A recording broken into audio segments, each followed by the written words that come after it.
Yeah, I didn't really want to speak today. I just kind of wanted to chill. I wasn't really in the mood.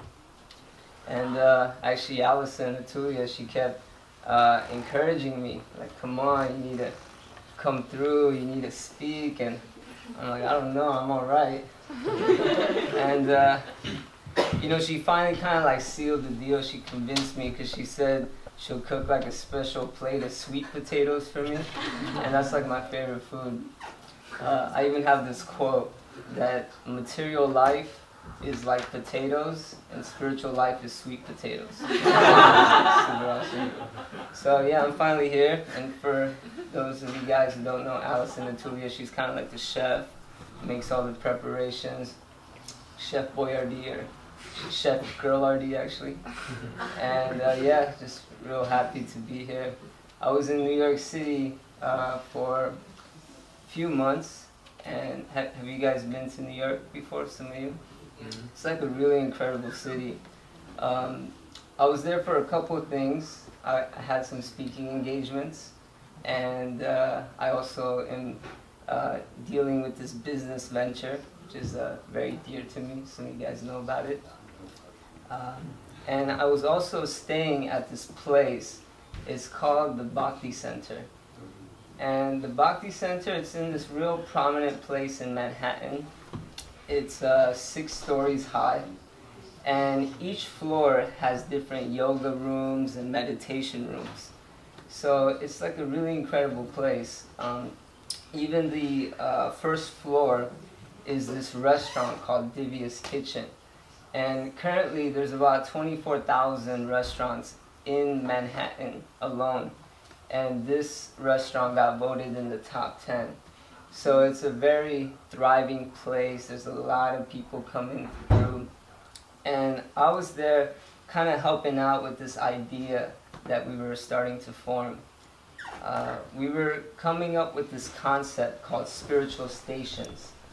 So what we were planning on doing is all throughout New York City, we were looking to plant these spiritual stations.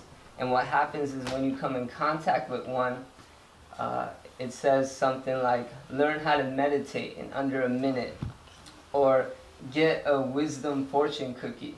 And we were going to make the cookies ourselves and put like our own quotes, or listen to spiritual sounds, and we were going to do like live performances, get meditation books. We were even going to like dress up some yogis, and like the kids could take pictures with yogis, just like kind of make it really fun. Because in New York they got a lot of train stations, but this is like a spiritual station that takes you to your true destination. So we were thinking, yeah, let's try to have like a bunch of these all over New York City. And that was really exciting to just be part of that. And a reason why I really wanted to go to New York City also was because I felt like that place is just very magical. And especially after watching this one movie, it's called Home Alone 2. Have you guys seen that? Yeah, it makes like New York look so awesome. So I really wanted to experience that. And then even coming back on the plane ride, they were playing Home Alone 2 on the plane, so it was really cool just watching that again. And so I arrived back like around Christmas time, but I decided to not go to LA right away. I decided to stay at my parents' house. My parents live in this really nice city called Anaheim Hills in Orange County. It's like super upscale, everything's just like on point. And I've been living 6 years in a monastery. So for 6 years I've been sleeping on the floors. I've been taking like these ice cold showers, and we gotta wake up at 4 a.m. and do a bunch of meditations. But now all of a sudden I got this king size bed, and I'm taking like these hot steamy showers. I'm like there for just like an hour or two. I'm like, man, this is nice. And just getting home cooked meals and everything. And everyone's like texting me. They're like, are you back yet? Where are you? I'm like, no, I'm good. Everything's all right. I'm just slowly making my way. But you know, after a while, I realized like I'm like surrounded by a lot of comfort, but still, I feel that something is missing. What's that thing that's missing right now? And I realized that it's actually the community that's missing. So I was just thinking the goal of life is not to have comforts, but it's actually to have community. And when you have community, that's actually the real comfort. That's what truly makes you happy and rich. Because right now there's like this huge epidemic going on with depression. I'm currently serving at USC as a chaplain, and I was hearing the statistics at that one school, what depression is like. They have about 40,000 students at USC, and about 10,000 of them are diagnosed with some type of mental depression. So it's like a huge epidemic going on. So I really wanted to kind of understand this word depression a lot more. The word depression actually comes from the Latin root deprimere. And deprimere means to press in. It means to push in. It's where you also get words like pressure. So the opposite of deprimere is exprimere. And that means expression. It means to push out. It means to press out. So literally, like science, you can see these words and you can actually understand how do we solve depression. It's to have more expression, and ultimately at a soul-to-soul level. So that's what a community really facilitates. It really helps with learning how to express ourselves. And I always had a trouble, I would say, expressing, especially in the school systems. I felt it was very unnatural sometimes sitting in a desk for long periods and just taking these subjects that don't even have any interest. Like, I was really into music, but I couldn't take any of the music classes because I had to go through the prerequisites, and I didn't even want to do the prerequisites. So it was like this whole thing. I actually have a rap about this. I say, chilling in school, man, math class boring. Teacher always reading from books, it got me snoring. I need interaction, make my mind move. All these notes I gotta write down, I strongly disapprove. Getting C's on tests, they telling me I'm average. Little do they know that I'm a musical savage. I tried to join band, my grades were too bad. All these prerequisites, these things got me mad, so I listened to my CDs. The rappers were my teachers. I ditching all the classes and I'm kicking in the bleachers. Lost from the world, lost in my thoughts, all the stress, got a blast like an astronaut to the top, always seeking better education. Don't let school take away your imagination. So, yeah. There's actually like a really cool story around this. There was this little girl, maybe like 5-6 years old. Her name was Jillian. And Jillian had a real hard time in school. In the desk, when she was sitting there, she would always be fidgeting and she'd always be shaking. And when she was trying to take one of her tests or do her homework, she couldn't complete it because she was always kind of just all over the place a little bit. So the school actually labeled her dumb and retarded. And when her mother heard this, she felt so sad. She was like, my daughter, she's dumb, she's retarded. And so immediately she went to a doctor, she went to a psychiatrist to really analyze her girl. And so the doctor was analyzing Jillian in a room. He was kind of just observing her. And then he said to Jillian, okay, Jillian, me and your mother are gonna go outside for a few minutes. You wait here, we'll be right back. And as they were leaving the room, the doctor pressed play on the radio, and then they went out. And the room was set up in such a way where the doctor and the mother, they could see inside, but Jillian couldn't see what was going on outside. So then the doctor and mother are observing the girl, and within seconds, this girl, she's on her feet, and she's twirling and tumbling and dancing and becoming like a ballerina. And then the psychiatrist looked at the mother and he said, "There's nothing wrong with your little girl. You just got to put her in a dance school." So the mother took that advice and she entered Jillian into a dance school. Jillian went on to win awards, win trophies, and she's actually the founder of the biggest Broadway musical in history known as Cats. So that's the real story of Jillian. And so it's all about just putting ourselves in the right environments. Even myself, I was at a university. I have a real entrepreneurial mind, so I was thinking, let me study business econ. But within a few months, I was just thinking, this is not for me. All these classes I gotta take, I just feel very unnatural doing this.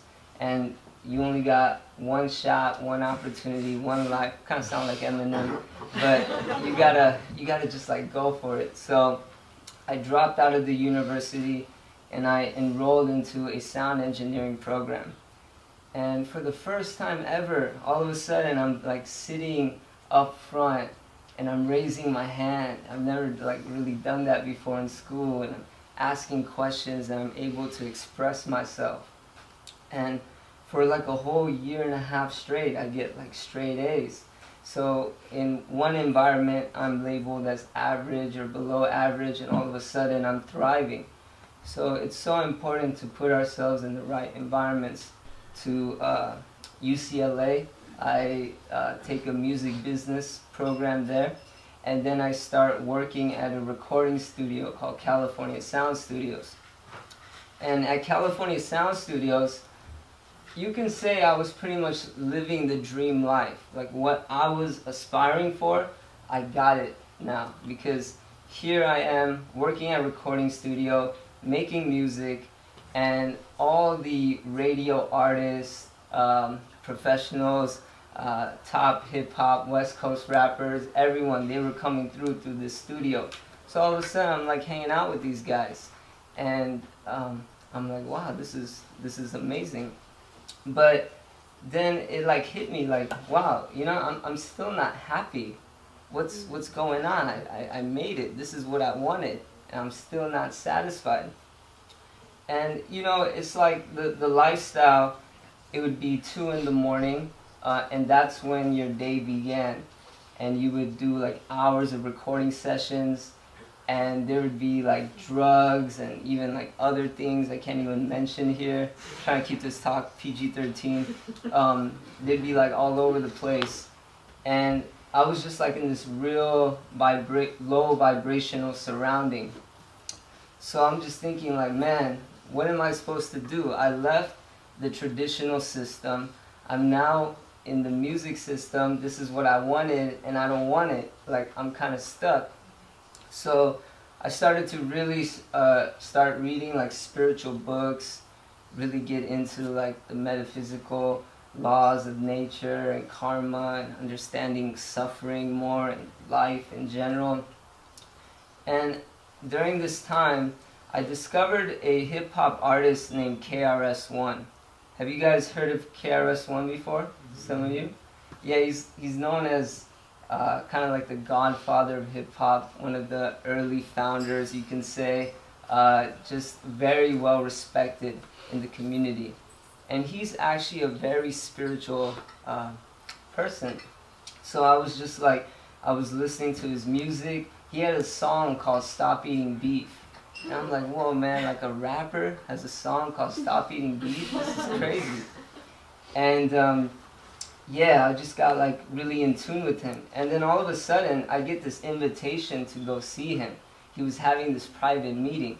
So I was like, wow, this is crazy. And I go to it, and it's at this spiritual center, but it looks exactly, it's weird, it looks just like a church.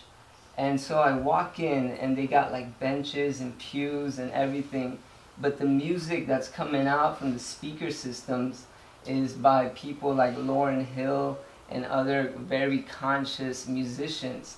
And I just had this like deep connection. It was the first time I was really starting to discover conscious music, because everything has low vibrations and everything has high vibrations.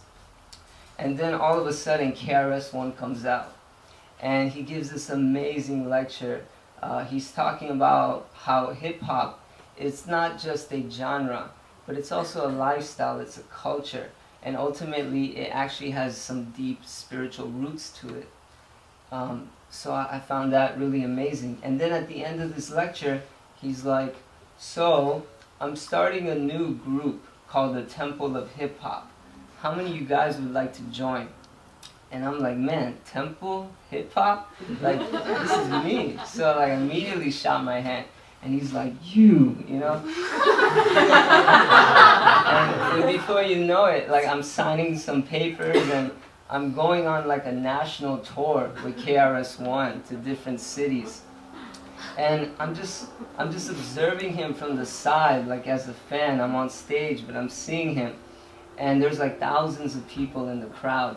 And what he does is, he first comes out, he plays all his best music.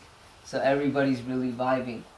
And then into the middle of his set, he shuts down all the music. He stops all the music, and he gives a spiritual lecture.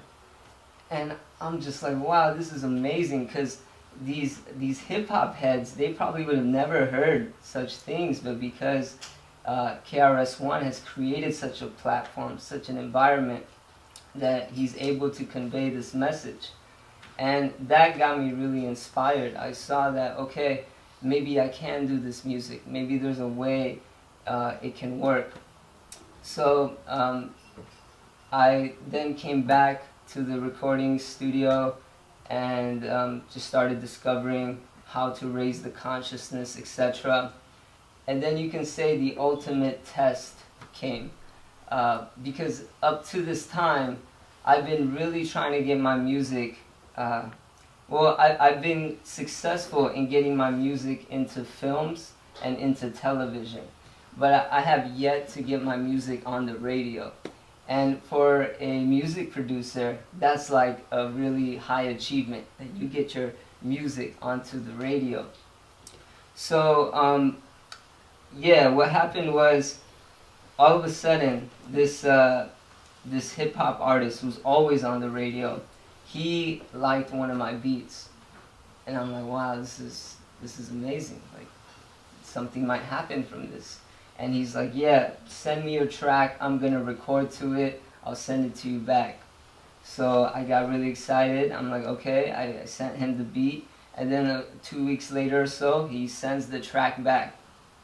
And my style of music was mixing hip-hop, and then I would always go to places like India and overseas, and I would find all these rare sounds, and then I would mix them. So it created like this real unique flavor. So I was excited, because I felt if this song gets on the radio, it's gonna produce more demand for this style, etc. And so when he sends the track back, as I'm hitting play, what's supposed to be the most exciting moment of my life to date actually becomes the biggest turning point, because I press play and I hear the lyrics to the song, and it deals with female exploitation, it deals with drugs and intoxication and material degradation. And I realized if this song goes out to the radio right now, it's just going to lower the consciousness of the people.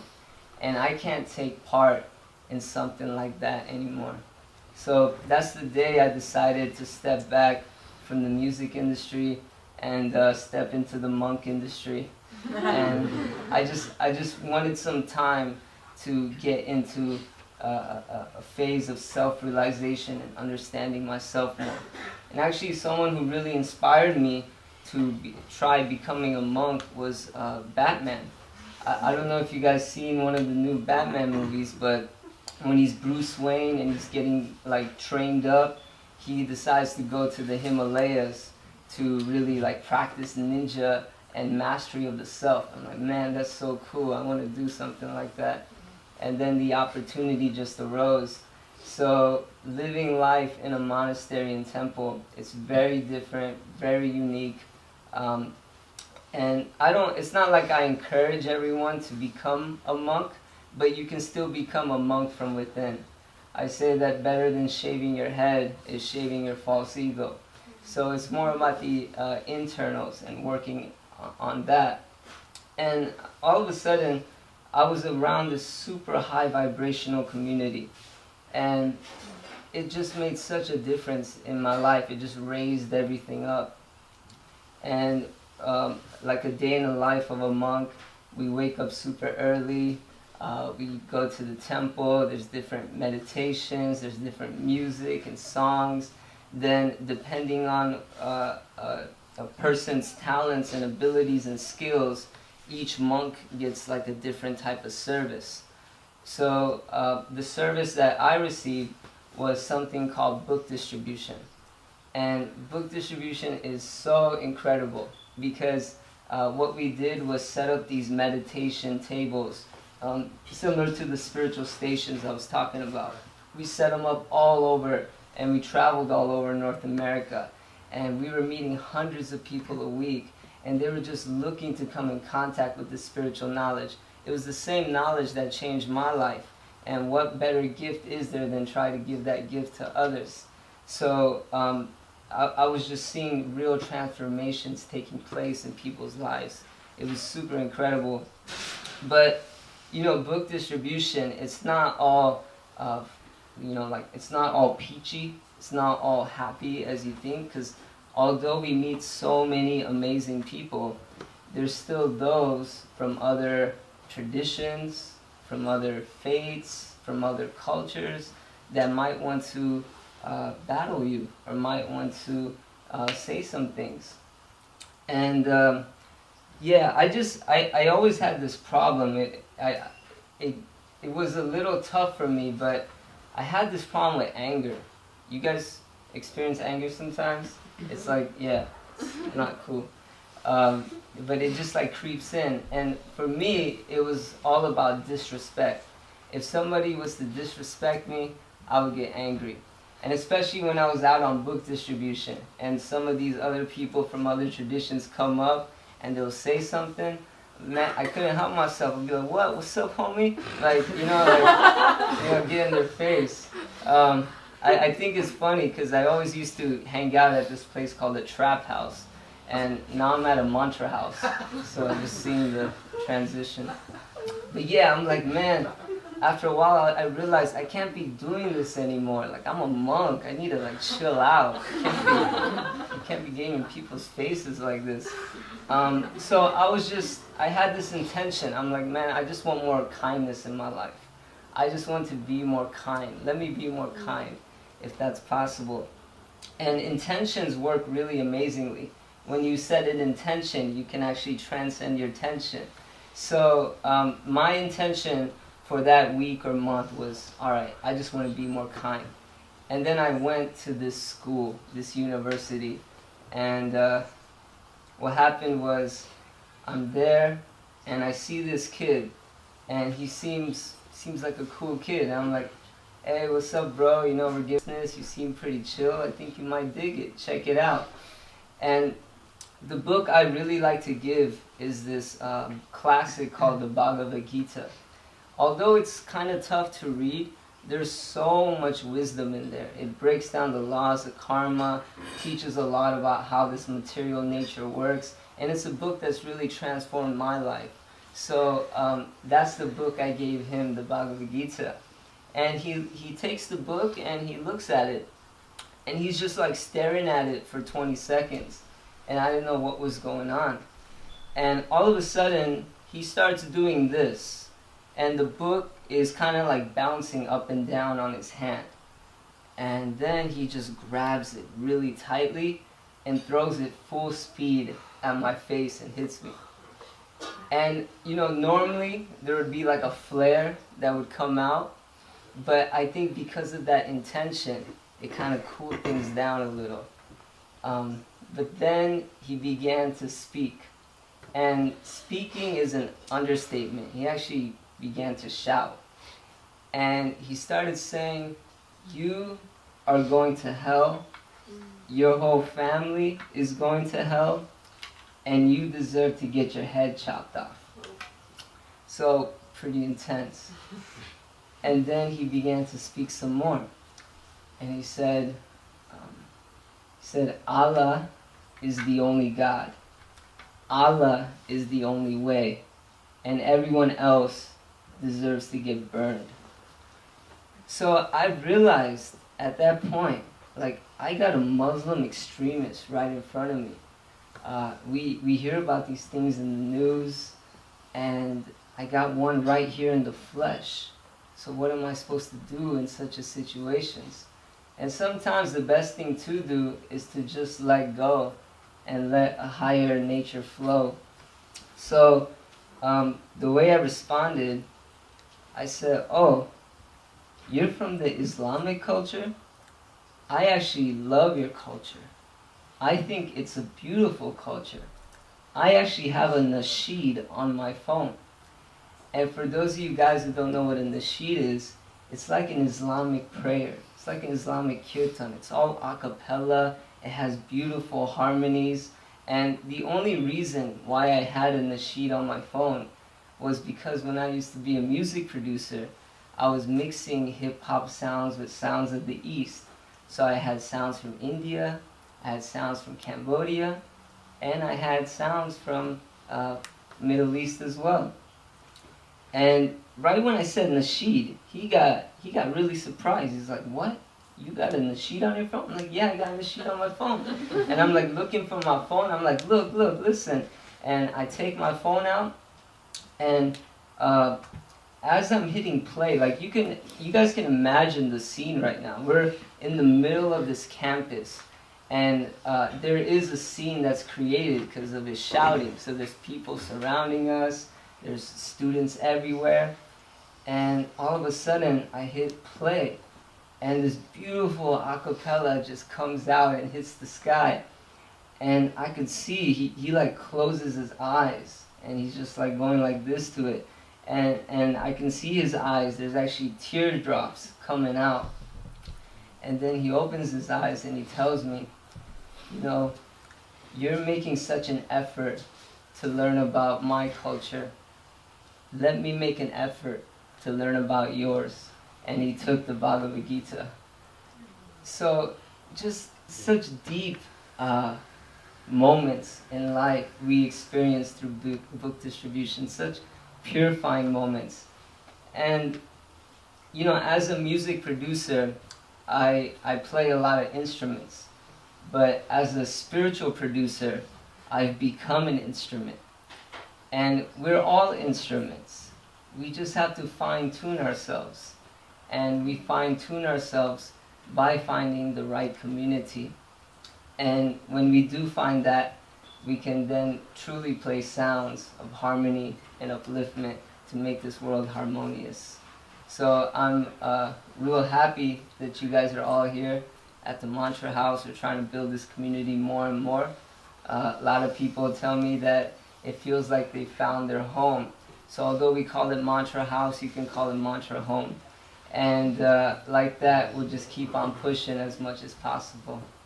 I thank everybody for being here. If you guys have any questions, you guys can approach me after. I'm here for a few weeks, and then I'll be heading out to India. So I'm really looking forward to connecting with some of you guys. Thank you very much. Namaste and Hare Krishna.